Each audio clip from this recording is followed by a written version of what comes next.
Well, you're back with BL Trails and Tales, where we usually talk about trail rides, horses, wrecks, life, sometimes what's in the news, sometimes what's on my mind. But we tell a lot of stories, and I know that you've enjoyed several of them, and we've got a lot more to go.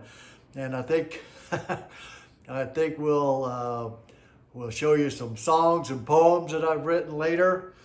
Uh, But today, I'm going to get very, very personal with you about what's going on in my life because I'd like to share with you and I'd like you to share with me issues in your life. And so you can message me, you can text message me, you can leave a comment on this video and I will reply because life is hard sometimes and sometimes it's not fair. Sometimes we feel like we're getting just overwhelmed with everything that's going on in the world and in your personal life.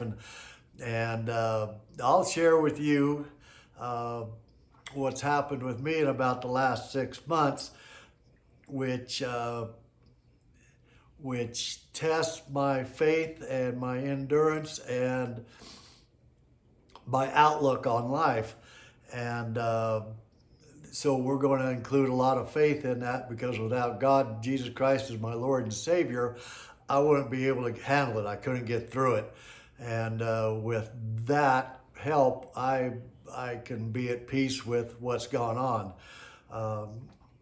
To preference that, in the first part of the year, in January, my wife was arrested and taken to jail. And it's because of domestic abuse, and pretty well documented that I loved my wife dearly and tried to make everything work out, but I was abused physically and verbally for many years, and it came to a head there in first of the year. And an incident occurred, and she went to jail. And after that, after she got out, I was held by gunpoint by her drinking buddy. And so I've had to deal with that in court. And that just got settled this month. This is June. And where the person that held the pistol on me held me in her sights for, I don't know, 10 minutes, I suppose, pleaded guilty. And so she's just going to get like a probation for a couple of years, which is fine. Didn't need anything more than that. My wife is still, soon to be ex-wife, is going to have hopefully her final court date or plea agreement or whatever here in a couple of weeks, and obviously after she got back out of jail and she was here for a couple 3 days, I had to leave for the day. I went to Ridgeway, Colorado to pull a friend in ski Jordan on a horse, and then when I returned, the horses were gone, dogs were gone, puppies were gone.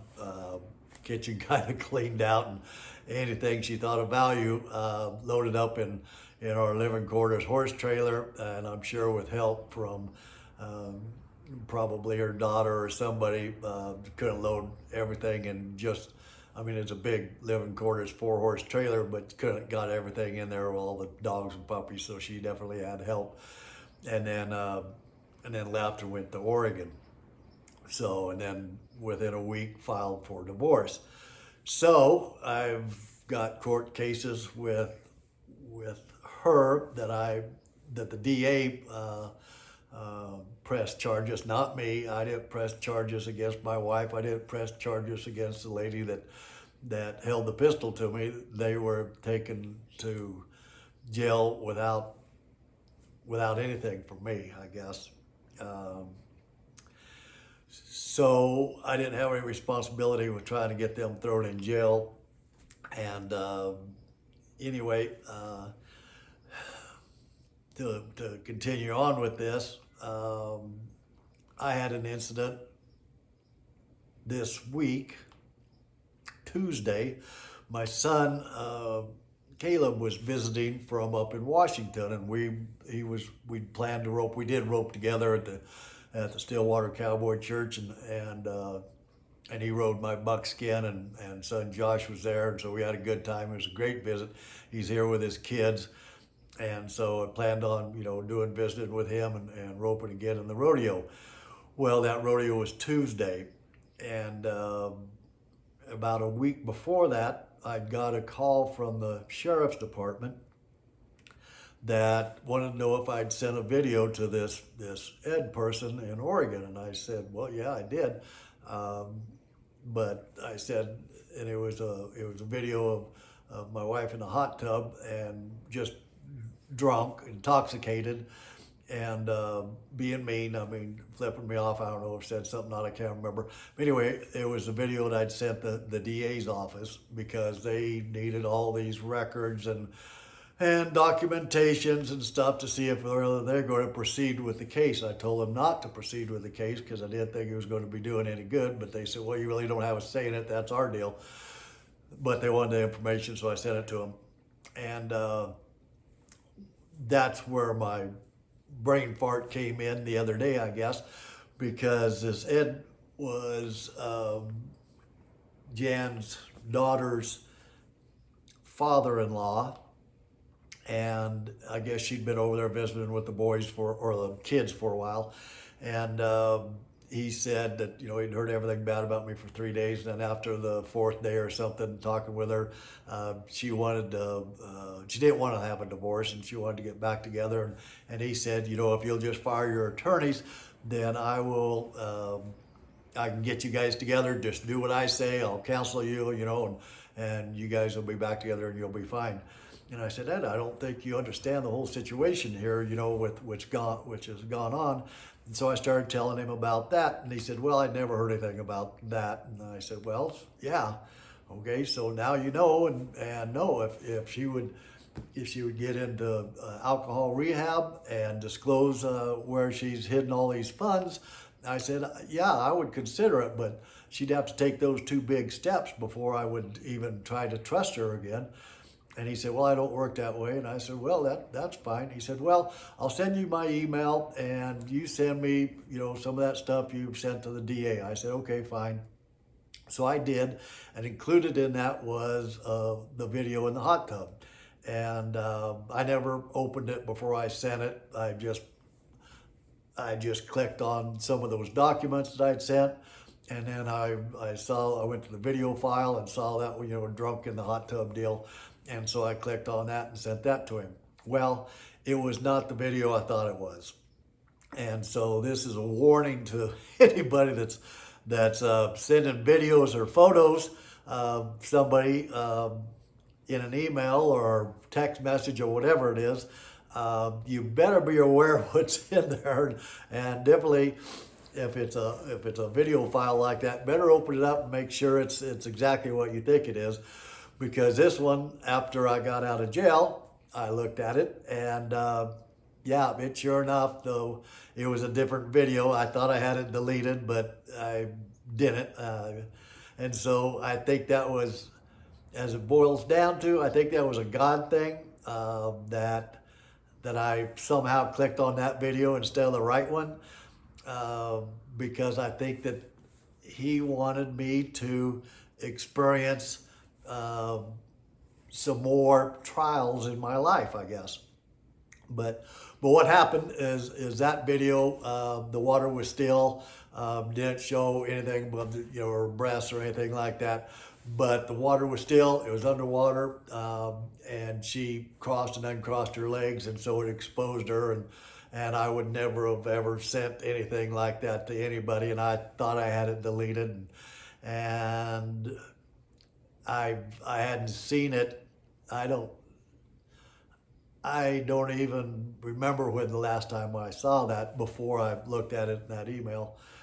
So I don't know how it came up. I don't know how I clicked on it and how I sent that, but I think it was, I believe it, I don't believe it was the devil or a demon. I think it was a God deal that this wanted to happen. There was a plan for my life. And that's kind of hard to believe right off the bat, because I had all these plans set up with my kids. I mean, I had the teams for the roping lined up for Tuesday. I had a guy coming to stack hay that morning, and then I had a pre-op operation scheduled for Wednesday and an operation scheduled for Friday to fix my nose, because I have a CPAP machine, and I use that, and I was having trouble with it, and I wanted to know if this implant was a viable option to me. So I went to the doctor, and he examined me. He said, before we do anything with any kind of implant or CPAP machine, we got to fix your nose, because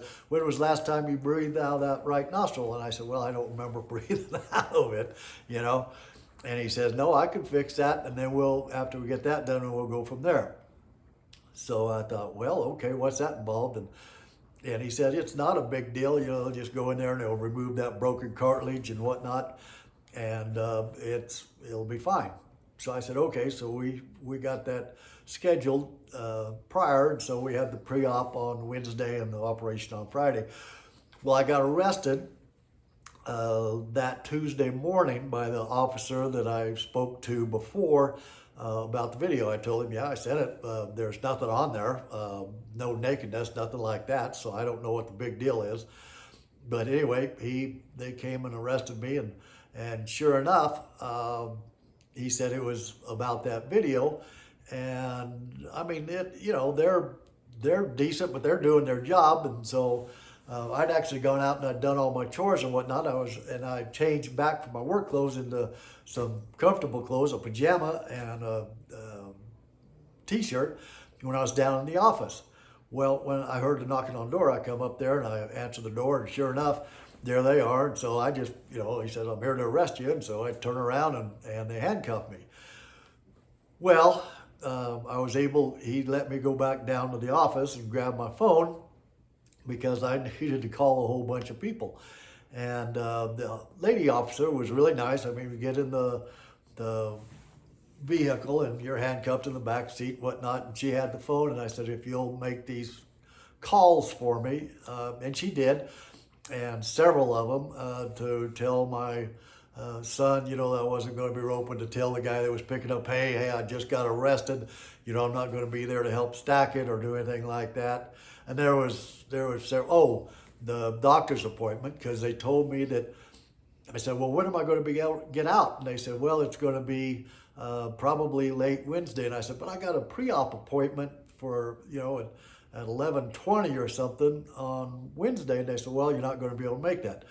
So I had them call the hospital or the doctor's office, whatever it was, and tried to visit with them. And they said, well, you can't make this. If you can't make that appointment on Wednesday, you can't do it on Thursday because your operation's on Friday. So, okay.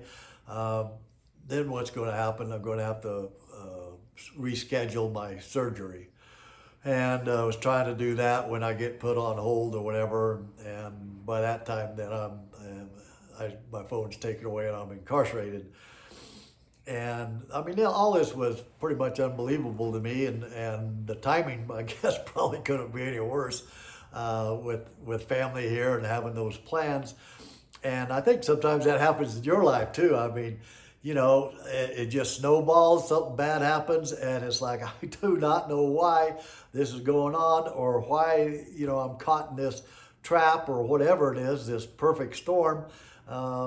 But you get into it. I certainly got into it. And then you just have to find your way out, or come to peace with it, because fighting and arguing and being upset about it doesn't do any good, obviously. So I honestly think it was a God deal, because when I got put in jail, it was in this holding cell that's pretty small. It's kind of triangle type deal. It triangles from the door out towards the back end where there's a restroom and a little 4-foot cement wall kind of in front of the restroom. And when I went in there, there was 11 people. They give you a mat and a blanket, and there's 11 people crashed out on the floor. They had a cement bench up there. I think there was 2 or 3 on the cement bench, and then everybody else was on the floor. Well, there's no room for me, honestly. You know, the officer said, well, I apologize, it's a little crowded in there, but we'll get things cleaned out here in a little bit. So I ended up sitting in against the wall. Well, the reason I'm saying that this is, I think, intended and in God's plan is because I'd never been arrested. I'd never been in jail. I'd done things that probably should, in my youth, that probably should have been arrested for, but wasn't. You know, it was a different time, different period, revolved around fisticuffs and other stuff. But this time, I mean, basically, I was totally innocent of knowingly sending that type of video. And I hadn't seen it yet, you know, and I had no idea what had been sent. And so I was perplexed on why in the world I was even in there. But now you're in there, and now you get an education, because I got in there, I think around 9:30 probably in the morning. Well, if you're not on the docket by 5 a.m., you don't get a hearing that day. So I had to go clear through the next day. I had to spend the night there and whatnot. And, you know, these guys are going in and out of the room as they get their hearings and stuff like that. But you meet a lot of different people. Well, I used to take care of disabled young adults. A lot of them came out of jail and prison.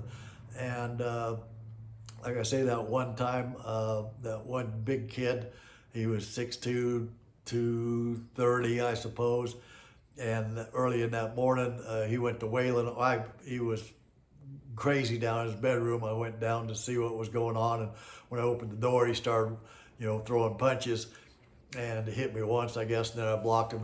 When you're a caregiver like that, you got to be real careful that you don't harm your client in any way. They call it using your bunny paws, you know, to deflect stuff. Well, I've got more training than that.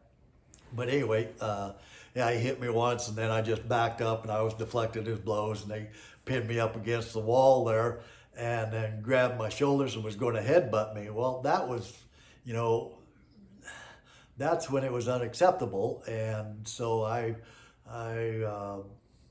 picked him up by one arm, opened the door that was right there that went outside, and I took him out and I laid him down and held him there until the police came. But saying that, I know that he went to jail, and probably, you know, in the same kind of conditions I was in, and the other people had been in there in those kind of conditions. And so it gives you a whole different empathy, I guess, towards them and what they experience and do in there. And I can't imagine how they even functioned. I don't, because maybe because they were a little special, they had them in a different holding area. I don't know. But how they could be in there with that general population like that. I mean, we had some bad people in there, obviously, some gang members. There were some homeless people, and I got to observe them on how that they can sleep anywhere. I mean, and often. I mean, they just cuddle up on the floor or whatever. They'll eat and go right back to sleep. I watched them sleep for 20 hours. You know, they just wake up, eat, go back to sleep. It was a habit, I guess. Maybe they were in and out of jail, or maybe when you see them homeless people in the parks and whatnot, and they're just cuddled up sleeping in the middle of the day, it's what they do. I couldn't believe it, but it was a real eye-opener. And then there was, you know, some people in there who was just a little bit on the crazy side. One was tearing up his clothes, and they ended up putting him in a cell by himself, I guess, for I don't know, 12 hours or something like that, so he could cool off. And but the rest of the time, I was in there. I hadn't eaten anything that morning when I left. In fact, as I was roping Monday evening with the boys at the church, and I got back and got unsaddled. I had 4 horses, and the time I got them unsaddled and done, it was after 10 o'clock, and there was a frozen burrito there in the tack room refrigerator, so I grabbed it, and those are the nastiest things in the world. I nuked it, and you can't eat the ends of it, and the inside, you can eat it, but it's like, wow, not really very good. But anyway, that's what I had Monday, and then I didn't have anything Tuesday at all. I hadn't eaten breakfast time I got arrested. And so when I was in jail, I just decided it was a good time to fast. And I just prayed a lot while I was in there.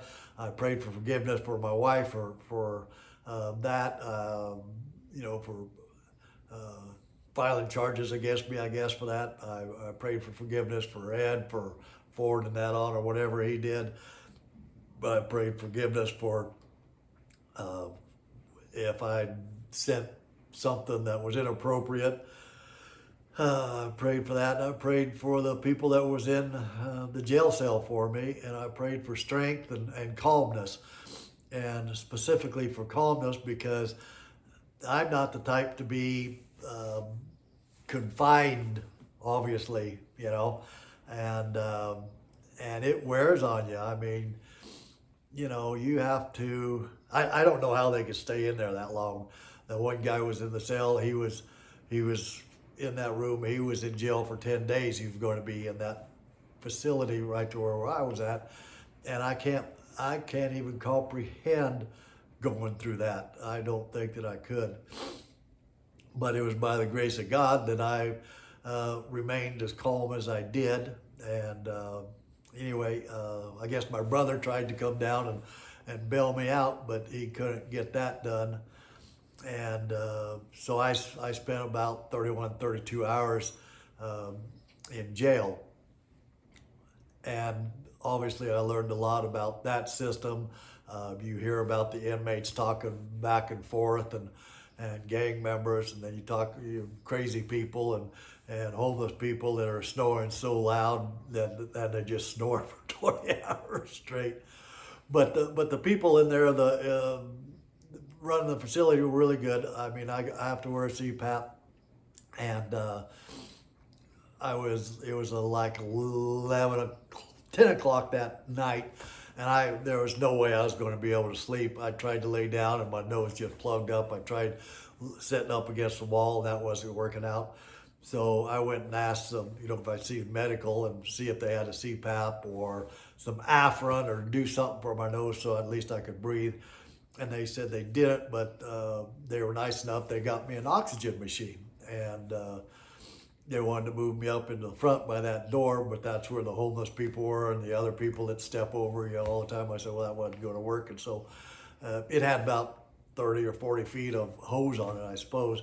So I went back into the corner where I was camping out because it was against the bathroom wall and the other wall, and so there was nobody at my sides, and I felt a little bit more secure that way. And so they gave me the oxygen, and I was able to go to sleep. After that, probably around midnight, 1 o'clock, I suppose, I dozed off. And then at 2:30 in the morning, they start giving you showers if you want to shower, right?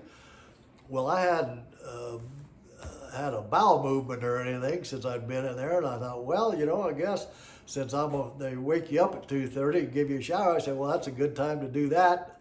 And so I went in and used the restroom and then took a shower. Well, it was a cold shower. It wasn't even warm. I mean, it was cold. And so that kind of wakes you up, but at least you get clean and you get a fresh jail suit to wear. So, now you're all nice and cozy, and so now you can go back and see if you can go to sleep. So I did that, and ended up passing out for probably an hour before they come in. They start serving breakfast and whatnot. They woke you up, and I thought, good man, I'll just have a cup of coffee. Well, you don't get a cup of coffee for breakfast; you get that for lunch. So I didn't have anything to eat, and I waited until lunch, and then I had my cup of coffee. Well, there was another interesting person that came in, a Hispanic young man, looked like a farm worker or whatnot, and I don't know what he was in for. He didn't speak very good English, and by that time my hearing aids were going dead, and so there's no way to charge them, and so without them I am totally deaf. And but we smiled at each other, and you know, when the other guys were carrying on about, you know, ranting and raving against the police and the jail and the facilities and stuff like that, he and I just kind of looked at each other and just said, well, you know, if you didn't do bad stuff, you wouldn't be in here, you know. But he seemed like a nice enough young man. But anyway, then I ended up getting that hearing before the judge. It's videotaped, and I had no hearing aids, and so I couldn't hear what they were saying. I had to rely on the person who was pleading for me, a defendant, I guess, and so we did that, and then after that it takes about 3 hours, and then they get you your papers, and you get out. And when I left there was sometimes there was enough people going in and out of there that sometimes you were down to 4 or 5 people in there for just a little bit.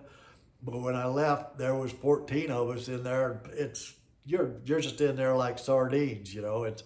It's really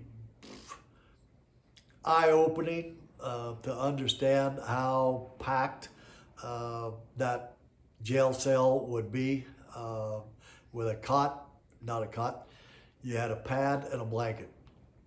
And so it was an eye-opening experience.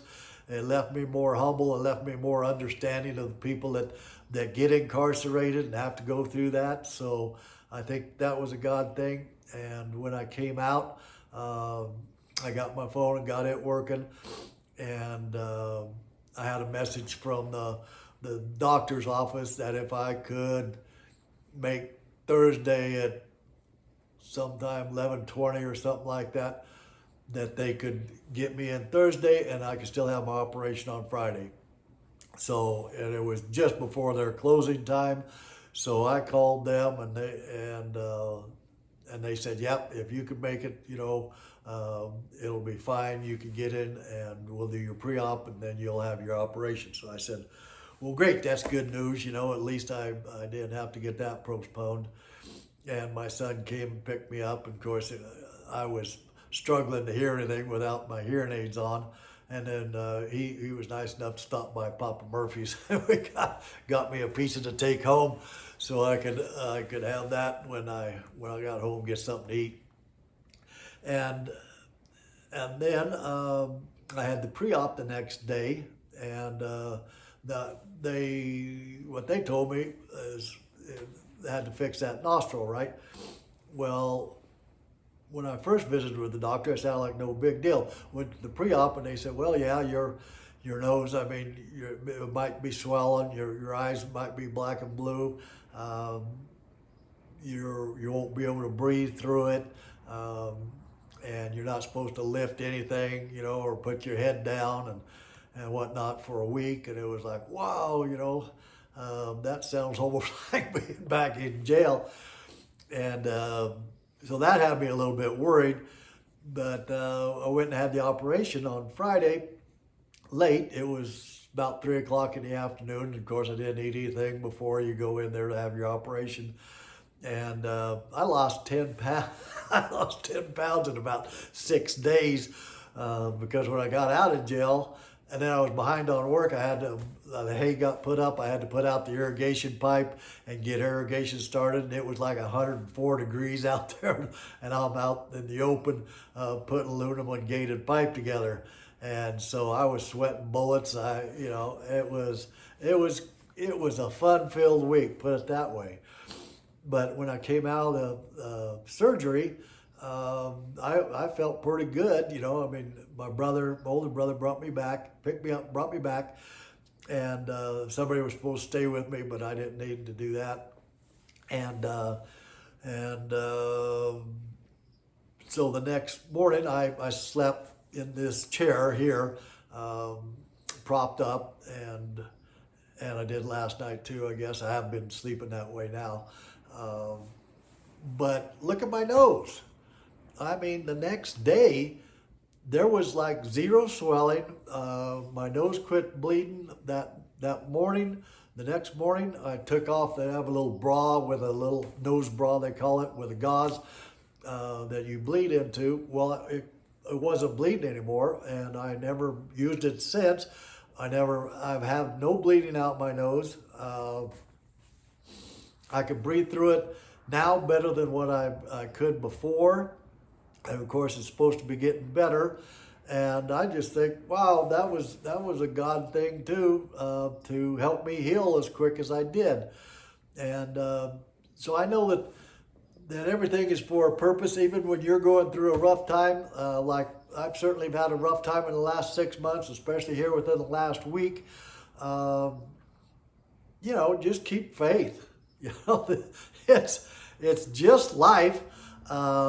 You don't have to get depressed, and get down on yourself or life. It is just what it is, and it's all in a plan.